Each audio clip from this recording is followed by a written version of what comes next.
I'm going to show you guys how to attach flex to a boot. How I do it anyway. The helix, which is this inside section, goes over the boot. Sometimes it takes a little bit extra effort, and on the ends, sometimes they're taped. You have to cut those off. Let me go ahead and cut that off.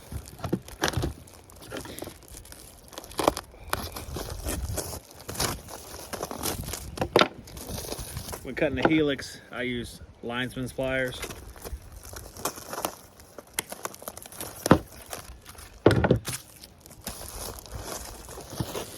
This is a 90-degree boot, as you might guess the name, because it has a 90-degree orientation when it goes to the floor.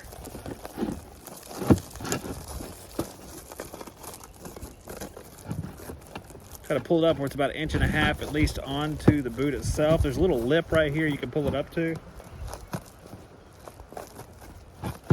After that, I take some tape, wrap it around.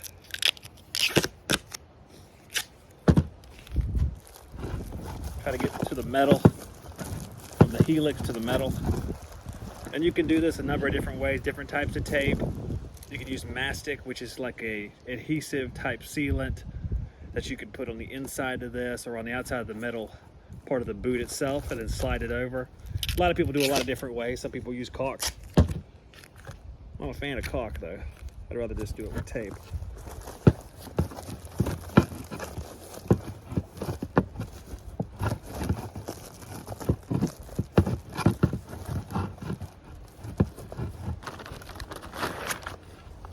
If you need a better way to do this, then there's a list of those in the comment section. You'll find it there.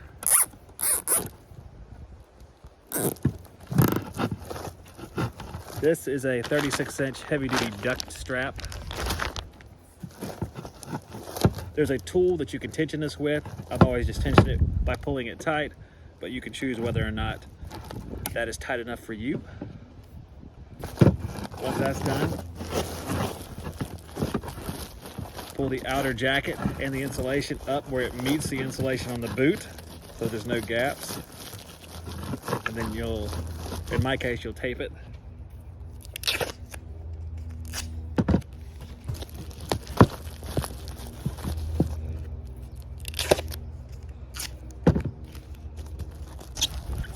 You can also paint the outside of this with mastic too to keep the tape from coming up. I'm not doing it in this particular case, but you can do that.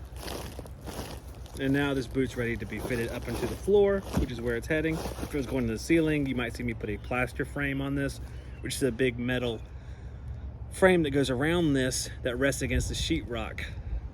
But in this case, this is going in the floor, so we won't need that.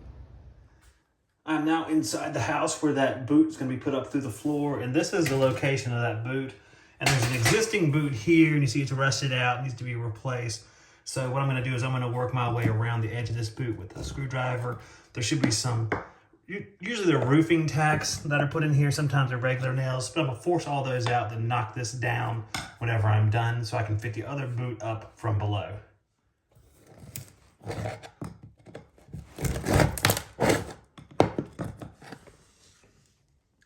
You can see that roofing tack right there. So it's hard to do this with one hand. I'm gonna go ahead and complete the task. You get the idea of what I'm doing here. Then I'm gonna knock this thing down so we can put the other one up.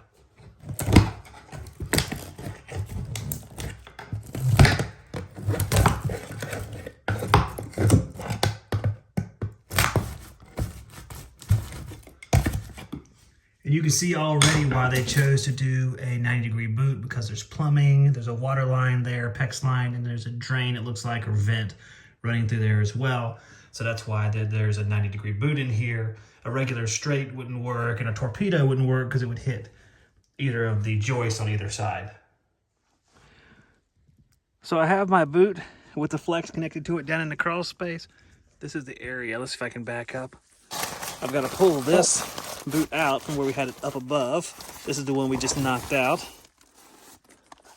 And I'm going to fit the boot I have across this wiring, this Romex, and fit it up there. Then I can grab it from up above, pull it up into the hole, and tack it out.